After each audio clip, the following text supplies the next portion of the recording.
All right, so today we're actually filming an offline vid. I'm not streaming at the moment, but I just wanted to rank every tank in Marvel Rivals right now because I actually think that tanks right now are probably at the best spot they've ever been. Almost, I'll say every tank is good. Like every tank, I would say. So like if I put them C or D tier, that's not that they're bad, just compared to the other tanks. Every tank is really good and every tank is really viable right now. I just think some are better than others, obviously. But I just wanted to get a few preferences out the way.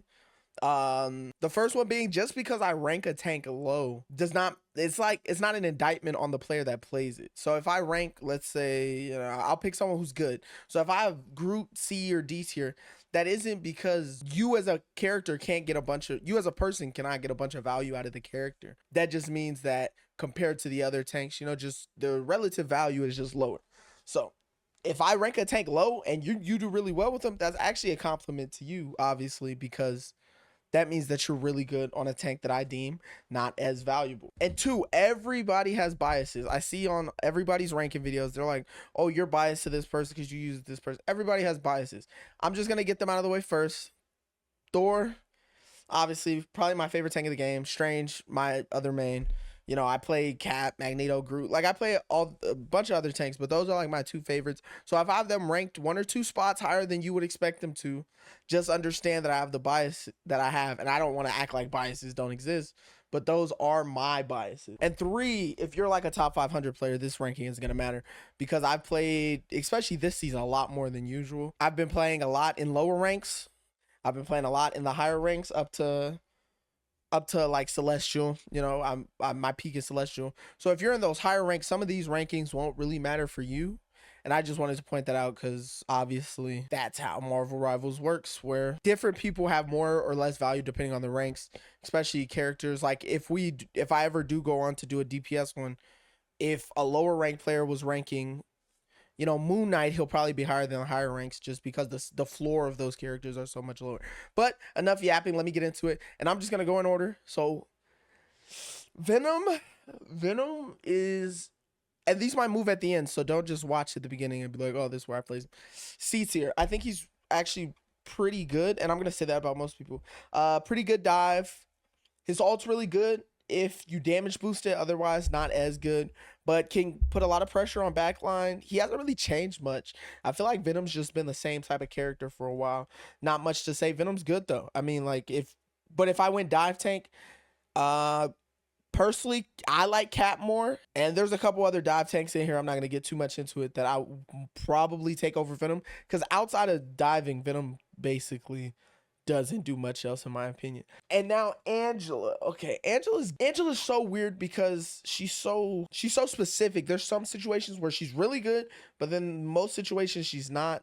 If you're solo tanking on like a Strange, which I do, Angela fucking sucks because she just displaces you all the time. Or even like a Groot. Those two, like, you have movement as Strange, but as Groot you have no movement. So if you get snatched, also she kind of can dive a little bit, not too much. I've seen if you catch the healers really out of position, you throw down your spear or whatever and you start going to work. But I would probably say, if not B tier, definitely either super low B or high C tier in my opinion. Now the last few seasons I've hated, but they've slowly added things. I like he can kind of deal with flyers just a little bit. Not the best at dealing with flyers, obviously. That would be Angela. But he's so good as an anti-dive that he can swing games just off that, especially with dive isn't played as much. But even outside of that, he kind of is anti-dive so well that he's one of the best diving tanks in the game.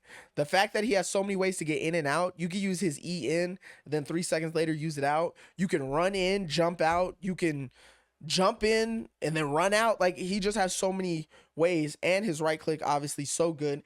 His left click holding is really good too, especially when you're single targeting like a healer or something.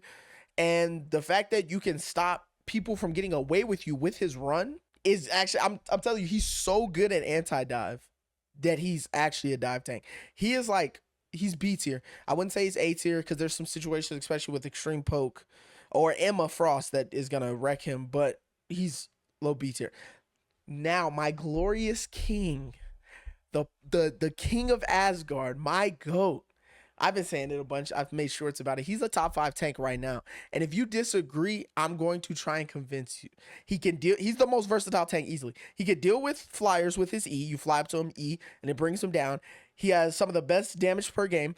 He is the best at covering a flank. He's basically a huge DPS. So everything you can do with a DPS, he can do. But he also can frontline if you use, because you can get his awakening runes any chance you can. You right click, you can throw your hammer, get it. You can use your E, get a few hits in. And what I like to do is use his E on the tanks, and then you can, if you're a controller player, this is gonna make sense. Use his bubble close up, get some hits in on the tank, then use his awakening runes to then throw into the back line. His range is not the best, obviously, because you have like people like Deadpool, but he has like top 3 range maybe, just because there's not many range tanks. He's really good. He's the most versatile tank. He covers flanks. He can deal with flyers. He can displace like no other outside of Angela. He is the most versatile tank. Now, Rogue. Rogue, I have not played a ton of. I've been trying to learn Rogue because Rogue just has 1,000 abilities. And if you use them in certain sequences, she can be really good, actually. She does really good damage, but you kind of have to use her, similar to Thor, as a second tank. You can't solo tank. And I think that's the biggest drawback on Thor as well. On Rogue is the not being able to solo tank is going to hurt you. She's kind of a little squishy. Same with Thor. Good damage. Great dive, actually. I think she is an underrated dive tank because most people don't play her that way. They kind of just play in the front line. But she also has like a bunch of abilities that gets in and out. Good. I'm gonna say A tier. She probably has the ability to be a little higher. I just need more time. Similar to Angela, actually. Now Penny. Penny's really good when Penny's good, but she's really bad when she's bad. Penny, when she had the Rocket team up, was actually like might have been A tier, B tier. She was really good. That Rocket team up was really carrying. Having one, she basically is really good until you destroy her mines. And because, people like Thor, even people like, I would say anyone with a little bit of range. So that's the only tanks that really will struggle with her is anyone without any range. But if your DPS take care of it, you're good. Like once she loses her mind, her healing goes away. Majority of her damage is gonna go away. So she's just the lowest ranked tank. Not that she's bad, she's still pretty good in like very specific circumstances. But the fact that you can't be really good all the time is gonna hurt you more than anything else. So she's D tier, maybe low C tier. I just want to make this distinction. I'll put her there because I was talking about how good tanks are. So I'll keep her there. I won't have anyone in D tier. Hulk's ult has gotten a big buff. His ult's actually really good. Like you would think that just making it where he can't be displaced inside of his ult wouldn't be that big of a deal. Still really good. I see a lot more Hulks playing it, whereas Hulk was like almost a throw after he lost his Namor team up. I think he's pretty good. I would say better than Angela, around thing level. Also another dive kind of tank. His E's really good, always has been. His freeze or whatever. Mag. I think Mag is probably the best out of this tier of tanks. Just solid. The double bubbles, really good. I don't know. I don't know why. I just think Magneto's not as good as he used to be when I play him. His damage is pretty good. He's one of the best at peeling for your backline. Just the fact that he can turn around and bubble them and completely save them from anything is going to be a buff. But he's good. I just don't think he's in that upper echelon of the top 2 tanks, really, that's up there. And Emma Frost. This might be controversial. Again, I like Thor. I think Emma's slightly worse than Thor. And before you kill me, let me tell you, Emma is so-called the best peel in the game, right? People tell you she's the best peel in the game. She's the best at peeling for her backline. But if you miss her grab, you are fucked. That's all she has to peel for her backline. That's it. Her kick, I guess. Whereas Thor is much better at peeling because he has much more. He can cover much more ground. He can displace. Even if you miss your first one, you could do it again within a few seconds. Emma's still really good. Like there's times where I switch off Thor for Emma, and Emma deals with Thor very well. But I think Emma just, her diamond form I think got nerfed. She's just not as good as she was. And I think she's still easily a top 5 tank. I just don't think she's 1 and 2, 2 and 3, which she's basically been since she's came out. She's been really good. Cap, my favorite dive.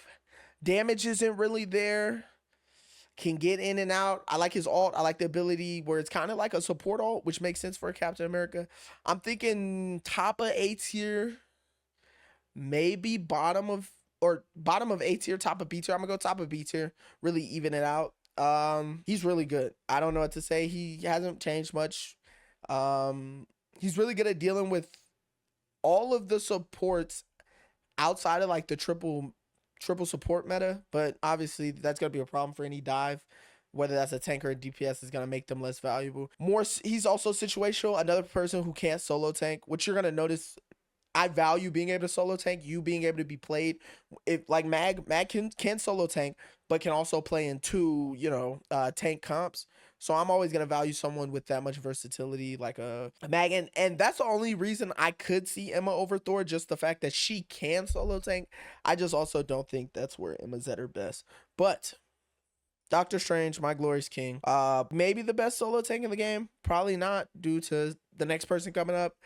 Good damage. His E got buffed. He can kill through ults. His ult is so good.